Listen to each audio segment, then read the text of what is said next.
Might help if I unhooked my mic. There we go. First Alert Meteorologist JD Disherin here. As we take a look at our forecast for the next several days, obviously the big question on everyone's mind is, what about that severe threat for the weekend? Well, we'll get to that in just a moment, allow some folks to join on in. So we'll go ahead and start off with today first, and exactly what we saw this afternoon, which was a nice day. Temperature stopped out at 76 degrees today after a cool start at 48 degrees in the morning.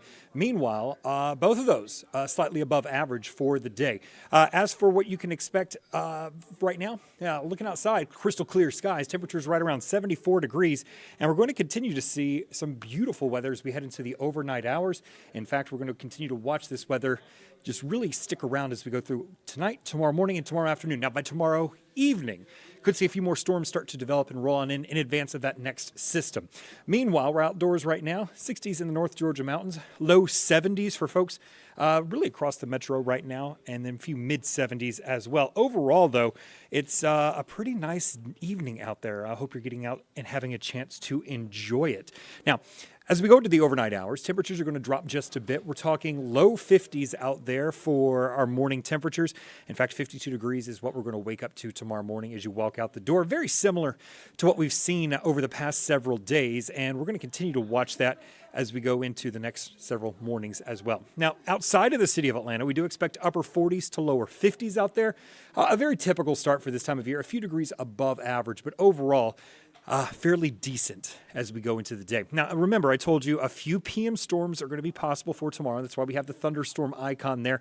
Overall, though, I think most of us are going to stay fairly dry as we go throughout the day. This says Saturday, so let me change this real quick, because what I really want to focus on is your Thursday. And that's what we're going to see basically the smallest chance as we get into the afternoon. Y'all can't see it behind the scenes, but I'm kind of changing things around right now. Give me just one moment. Overall, though, I want to emphasize the overall storm threat for tomorrow is on the lower end. A few of the storms could be on the stronger side, mainly to the southwest of the metro area. As you get down towards LaGrange, Troop, and Heard County areas. I think, though, once you see the map here in motion, you're going to notice it's not as active as what we're going to see going into the weekend. So notice as we head into the morning hours, nothing's going on. But once we get 10, 11 o'clock, a few storms start to pop up over into Alabama. And then we're going to watch those roll into western Georgia as we get into 3, 4 o'clock in the day. I want to emphasize, you notice there's not a lot on this map. So the storms really will be few and far between. It's just that the storms that do develop have the chance to be a little bit on the stronger side. But notice by the time we get to 8 p.m., it's all said and done. So this is a little impulse, is quick moving, not giving us a lot, but what does happen could be a little bit on the more significant side of things with some very heavy rains, lots of cloud to ground lightning, and the potential for some small hail as well. Meanwhile, our highs for tomorrow, as to be expected, they're going to be back into the 70s. We're talking 70 in Carrollton, 71 in Ellijay and Canton, 71 in Thomaston as well. 75 in Eatonton, typically our warm spot down there in Baldwin and Putnam County areas. But overall, a fairly nice day tomorrow if you can dodge those few showers and storms. Now, Friday is looking quite nice. I'm not going to delve into that too much because the big story really is what's going to be happening as we go into the weekend. And let's go ahead and break it down for you just a bit here. We're going to be seeing a huge storm system that's going to be pushing across the eastern half of the country. It's basically stretching from Canada all the way down in towards the Gulf, and it's going to be sliding in our direction late Saturday into early Sunday. Ahead of this front, a lot of moisture is going to be pulled up from the Gulf of Mexico, and that's important because it's that stream of moisture that's going to be fueling the storms as they roll through the southeastern United States. Now, once the storms get going, though, they have a few things to tap into. So this first one right here is the lower level winds of the atmosphere. So think 10 to 20,000 feet above the surface of the earth. So not the surface winds, but these are the lower atmospheric winds. We're not talking the jet stream or anything like that. This is below that. But they're going to be strong, particularly over eastern Alabama and central Georgia into North Georgia and Tennessee. And the reason that's important is when we have a strong low-level wind like this, it typically gives us increased wind shear, which will increase the tornado threat. And a lot of times these storms can tap into those winds. And what will happen is these winds can actually make their way to the surface, and that's what could actually enhance the straight line wind threat with the line of storms that kind of move on through. So we're going to see in just a few minutes kind of how this will develop, and I'll kind of point out where the different phases of severe weather are, because it's not all going to be the same throughout the entire event. Meanwhile, hail, also an issue. So we've gone over straight line winds, we've got hail. Once you add all these together and then factor in the updrafts, these are another thing that fuel the storm, that lifting air, that's when we could see the potential for hail start to increase as well. You notice all of this is over Alabama. That's just where we have this particular time frame set to, but all of it will be sliding into Georgia as we go into the overnight hours. So it is a pretty significant weather event that we're going to be paying attention to. Now, radar, future radar that is, in motion. Notice as we head into Saturday, most of this is in North Georgia, and it's mostly not severe. We're going to be looking at the potential for some showers, maybe a few thunderstorms for folks up in Canton, Gainesville, Ellijay, and Helen. Now, by the time we get into 7 o'clock, 8 o'clock, that's when we start to see a little bit more substantial rain, some showers and storms roll through. Now, ahead of the main line, what we're really going to be looking for, and I don't see it on this particular model run here, is the potential for discrete cells. What that means is storms that form out ahead of the moisture by themselves. So they would look like little dots on the map. You don't see that here. So that's some good news from this particular run. It doesn't rule out the threat for supercells, but at the same time, it's showing us that this particular model isn't picking up on it. Keep in mind, we still don't have the medium range models yet. We're still relying on the longer range models that don't have as high of resolution. Now, going into tomorrow morning, we will get those models in. That will give us a better idea of not only the timing on this system, it's also going to give us a better idea of what the atmospheric conditions are. We'll have a much better look at shear, the different winds in the atmosphere. We'll have a lot better look at the updrafts in the atmosphere. So once we get those in, we'll get a better idea and a picture. So again, even though this particular model is not picking up on it, I still think we're going to see that potential going into Saturday afternoon and into the evening. Now, speaking of the evening and overnight hours, that's when we start to see the main line, which in this particular model run, I'll point it out here for you. This is the main line back here. So this is 11 o'clock, still back into Alabama, not even quite into our Alabama counties of Randolph and Kleber. So, that's just showing you how late this storm could possibly come on in. Starts to move into northwest Georgia, into our Alabama counties, into Polk, Haralson, Carroll counties, Paulding counties, maybe by 3 to 4 o'clock, pushing through Atlanta around 5 o'clock, and then making its way over towards Gainesville, Athens, Griffin, as we head on in to the 6 to 7 o'clock hour in the morning. By the time we get to 9 a.m., this is gone. In fact, I'm showing you 7 p.m. here because that's when sunset is. But once the line moves through, and I'm talking like maybe 2, 3 o'clock in the afternoon when we, take the first alert weather day off, it's going to be sunny skies. And those sunny skies are going to help to warm us up just a bit. In fact, I think we're going to see a little bump in temperature and then quickly falling because this is a cold front after all. It will live up to its name. You'll notice that on St. Patrick's Day, which is Monday, with much, much cooler temperatures back into the forecast. I'm not talking a freeze for you gardeners, so that's some good news there. I'm just talking cooler than what we have been seeing. Now, we're 4 days out, according to the SPC. And when I say according to them, it's because we're on their day 4 outlook. Today being day 1.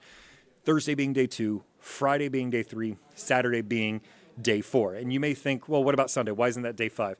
Well, they go by a certain time. It's called Zulu time, or it's called Universal Coordinated Time. So their days actually begin at around 8 o'clock in the morning for us. So that's basically this is actually Saturday at 8 a.m. to Sunday at 8 a.m. Notice they've already issued on their day 4 outlook a level 3 out of 5 risk. That just goes to show you how much confidence they have that there will be some severe threat across our area. And even the level 2 threat extends out into the far eastern portions of our viewing area. So that's Baldwin, Putnam County over towards Oconee County, and then back over towards South Carolina as well. For them to issue it this far in advance, and really they did it at day 7, have kept with it, just goes to show you the potential of this system as it rolls on through. Basically what a level 3 out of 5 risk means is that severe weather is likely somewhere in this area. Not that it's possible, it's actually likely in this area. It doesn't mean everyone's going to see it, but what it does mean is you can expect quite a few severe storms to pop up in this orange shaded area. So that's one of the reasons we're kind of harping on this over and over and over again, to let you know what's going on, because there is the potential that you could see severe weather. You may see it once, you may see it twice, you may not see it at all. But especially with the timing in the overnight hours, you definitely want to be able to get those alerts. More on that in just a moment. Meanwhile, as we take a look at that 7-day forecast, again, small shower chance for your Thursday mixed in with a few storms. Friday, cloudy, but overall okay. And then your first alert weather days, Saturday and Sunday. It's really the first half of Sunday. Once we get beyond noon, we'll drop that first alert weather day because it's sunny skies and gorgeous. Now, St. Patrick's Day, Monday. I know a lot of people like to go out. They like to drink, and they like to do their things. The good news is it is going to be dry. The bad news is it's going to be cooler, so you'll probably want the lighter jacket. Temperatures are going to be right around 60 degrees in the afternoon after a chilly start in the 40s. Lots of clear skies allow us to drop into the 40s again for Tuesday, but thankfully we do have a quick warm-up there. Temperatures back up near 73 degrees, 76 as we head on Wednesday. Meanwhile, we're kind of ending with the 7-day forecast here. I do want to just kind of reiterate exactly what we're going to be seeing one more time, just for folks who may have just joined us. Basically, as we go into Saturday, we have this large system stretching from Canada all the way into the Gulf. It's basically going to be affecting the entire eastern half of the country. The folks that don't see the rain, well, they're going to be seeing blizzard conditions up in the Dakotas and over into Minnesota.